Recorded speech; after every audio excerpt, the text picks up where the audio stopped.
अखन अपने सब सुन रहे छी आरके म्यूजिक के प्रस्तुति। आप तमाम ग्रामवासियों का हार्दिक अभिनंदन करती है और करती रहेगी। आइए मेरे साथ बोलना है सरस्वती माता की, बीना वाली मैया की।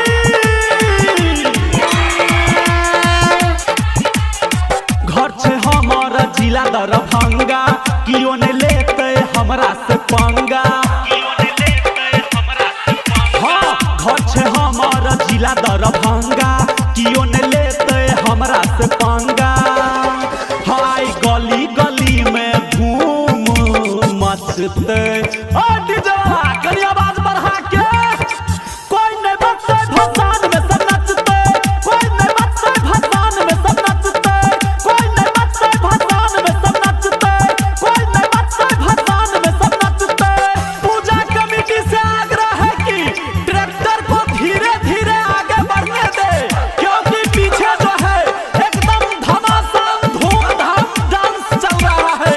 इसीलिए धीरे धीरे ट्रॉली को आगे बढ़ने दे और मेरे साथ दोनों हाथ उठाकर बोले सरस्वती मैया की।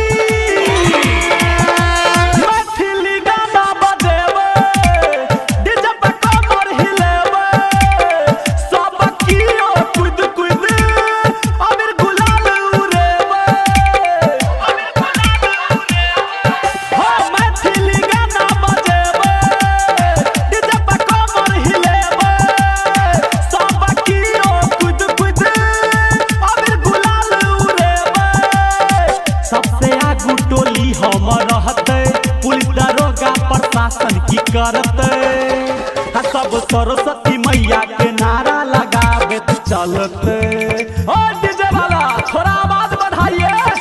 कोई नहीं बचते भसान में सब नचते, कोई नहीं बचते भसान में सब नचते, कोई नहीं बचते भसान में सब नचते, कोई नहीं बचते भसान में सब नचते।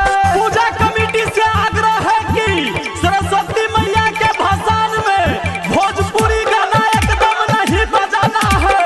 सीधा से मैथिली गाना पर ठुमका लगाते हुए ट्रॉली को आगे बढ़ते देना है और दोनों हाथ उठाकर बोलना है बीना वाली मैया की। दिन भर मूर्ति घुमेबे, रात में जाकर भसेबे, बैठ के चरण कमल में माँ संगे फोटो खींचेबे। हाँ दिन भर मूर्ति घुमेबे, रात में जाकर भसेबे, बैठ के चरण कमल में माँ संगे फोटो खींचेबे। रहते धर्मवीर धुरंधर यादव, साथ में बउआ ओम प्रकाश राघव, आ डीजे गुड्डू प्रसादी सब भक्त के बांटते। ध्यान रखे प्रसादी छुटबाक नहीं चाहिए। कोई नहीं बचते भसान में सब नचते, कोई नहीं बचते भसान में सब नचते, कोई नहीं बचते भसान में सब नचते, कोई नहीं बचते भसान में सब नचते। presented by DD Production House।